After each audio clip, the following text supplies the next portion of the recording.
Today I'm planting Packera Aurea, also known as golden ragwort.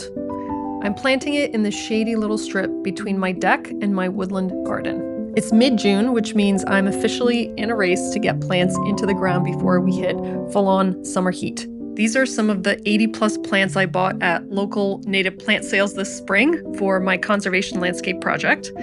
I've already planted more than 40 in the woodland edge section, but I still have a bunch waiting in pots, including some I've already had to repot. So today, I'm focusing on these little beauties.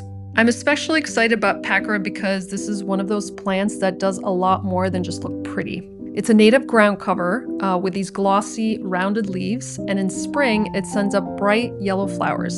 I've been enjoying these flowers all spring on my morning walks, and they're such a gift in a shady garden where you don't always get a ton of color.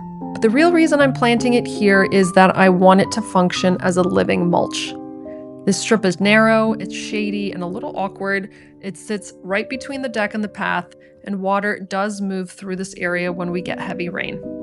We also can't plant anything super tall here because we need to be able to get underneath the deck where we often store things. So instead of leaving this as bare mulch that I have to keep refreshing and weeding, I want plants to cover the soil, and that's where the Packera is really useful.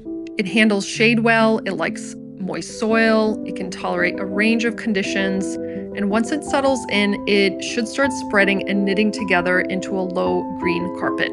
I'm also tucking in some woodland phlox here and there, partly to break up the Packera visually, and partly because I'm curious to see how these two native ground covers interact over time. Will they compete? Will one start to dominate? Or will they complement each other and create more of a layered woodland edge planting? That's one of the things I'll be watching. So all this means less exposed soil, fewer weeds, and a softer, more natural edge along the path. And because it's native, it's also doing ecological work.